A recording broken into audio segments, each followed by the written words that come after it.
Next మీకు ఇందాకే చెప్పాను నేను, క్రైమ్ సీన్ అబ్జర్వేషను ఎఫ్ఎస్ఎల్ నుంచి ఎక్స్పర్ట్స్ వచ్చి ఈ రోడ్ కండిషన్ని, యాక్సిడెంట్ అయిన స్పాట్ కండిషన్ని వారు ఎగ్జామిన్ చేశారు. మీరు క్లియర్గా చూడొచ్చు ఫిజికల్ కండిషను. అక్కడ కంకర్ రాళ్ళు, క్రష్ స్టోన్ వేశారు అక్కడ. అంటే ఈ బెరూమ్ మీద, రోడ్ సైడ్ బెరూమ్ మీద మట్టి కాకుండా ఈ కంకర్ రాళ్ళు ఉండడం, ఈ కంకర్ రాళ్ళు ఉండడానికి one of the contributing factor for the accident. ఎందుకు అక్కడ దాకా వచ్చిన తర్వాత వెహికల్ ఎవరికైనా అక్కడ వేగంగా వస్తున్నప్పుడు స్కిడ్ అయ్యే ప్రమాదం ఉంది. సో ఇది కూడా ఈ కండిషన్ ఆఫ్ ద రోడ్ కూడా ఈ యాక్సిడెంట్ జరగడానికి కారణమైందని వాళ్ళ ఒపీనియన్ ఫోరెన్సిక్ ఎక్స్పర్ట్స్ ఇచ్చారు. తర్వాత ఈ కారు గుంత కూడా చూస్తే 7 ఫీట్ ఆల్మోస్ట్, పైనుంచి చూస్తే 7 అడుగులు ఉంది. అది ఒక అర్ధచంద్రాకారంలో ఉంది.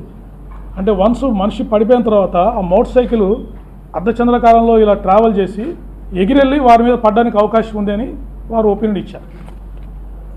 కండిషన్ ఆఫ్ ద రోడ్ కూడా మోటార్ సైకిల్ ఎందుకు పైన పడింది, వారి మీద పడింది అంటే వచ్చిన తర్వాత జారారు, పడిపోయారు. ఆ కండిషన్ ఇట్లా కారు షేప్లో ఉండడం వల్ల మోటార్ సైకిల్ ఎగిరి వారి మీద పడింది. అది మనకి ఫోరెన్సిక్ ఎక్స్పర్ట్స్ ఇచ్చిన ఒపీనియన్. నెక్స్ట్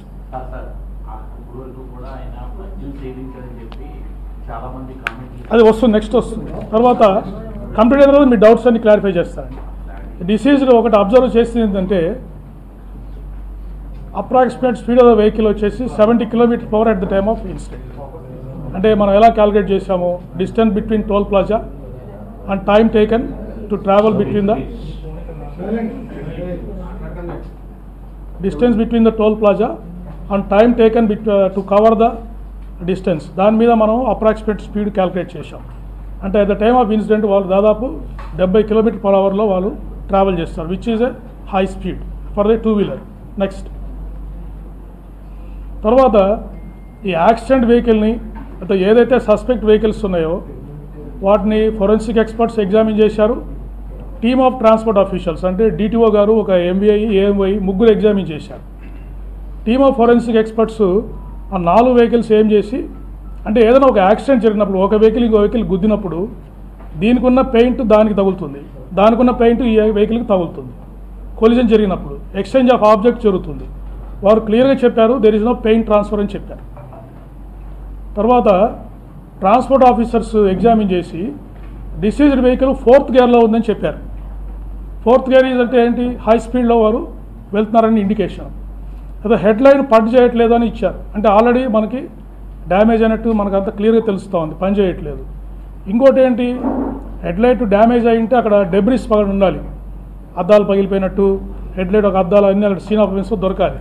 కానీ no head light assembly debris at the scene of incident, అది క్లియర్గా వారు చెప్పారు.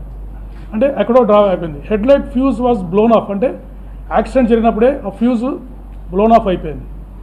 No paint transfer, no metal deformation, no signs of contacts with other vehicles. It's very very clear, ఇక్కడ accident కాలేదని వారు క్లియర్గా చెప్తున్నారు.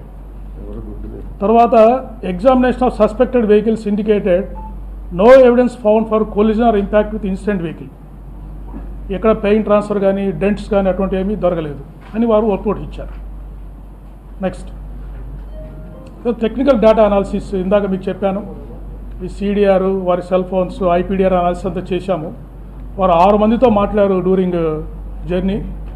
6 మంది కూడా వారి ఫ్యామిలీ మెంబర్స్, వారి ఫ్రెండ్స్, ఇంకొక పాస్టర్స్ కొంతమందితో మాట్లాడారు. ఏం కూడా అంత క్యాజువల్ టాకే ఉంది. వారి వైఫ్ 2 సార్లు ఫోన్ చేశారు, ఒకసారి ఎత్తలేదు, ఇంకోసారి ఫోన్ చేస్తే నేను విజయవాడ, వీరే ఫోన్ చేసి చెప్పారు వైఫ్కి నేను విజయవాడ దాటుతున్నా అని పొడిగా చెప్పి దాటేశారు, వెళ్ళిపోయారు. సో ఆ 6 మెంబర్స్ కూడా మేము ఎగ్జామిన్ జరిగింది. తర్వాత అదర్ సైడ్ లొకేషన్స్ కూడా, అదర్ సైడ్ కాలర్స్ కూడా ఎగ్జామిన్ చేశాము. వాళ్ళు చెప్పిన ఎక్కడున్నారని చెప్తే ఆ లొకేషన్ కూడా వాళ్ళ స్టేట్మెంట్స్ మన టాలీ అయ్యింది. 6 యూపీఐ పేమెంట్స్ చేశారు డ్యూరింగ్ జర్నీ.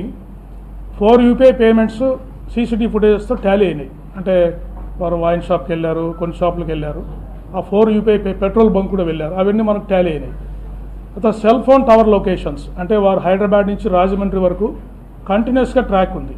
టైం లైన్ విజయవాడలో బ్రేక్ అయ్యారు, 3 డేస్ అక్కడ 3 అవర్స్ అక్కడ ఆగింది. మళ్ళీ జర్నీ కమెన్స్ అయ్యి టవర్ లొకేషన్స్ అన్నీ కరెక్ట్గా వచ్చాయి మనకి. ఇంకోటి ఏంటంటే 12th, 13th మార్చ్ కూడా వారు ఇక్కడ స్థలం ఖరీదు గురించి వారు వచ్చారు. అప్పుడు కూడా 2 యూపీఐ పేమెంట్ చేశారు సుధా వైన్స్ అని లాలా చెరువులో, అది కూడా వెరిఫై చేశాం. కాబట్టి ఇవన్నీ కన్ఫర్మ్స్ దట్ ఈ డేటా అంతా మన ఎవిడెన్స్ ఏదైతే గ్యాదర్ చేశామో సీసీటీవీ ఫుటేజ్ లేదా విట్నెస్ చెప్పిన దానికి ఈ టెక్నికల్ డేటా కూడా మనకు మ్యాచ్ అయింది. Next post mortem examination by the team of doctors. మీకు అందరికీ తెలుసు, post mortem was conducted by team of doctors under videography.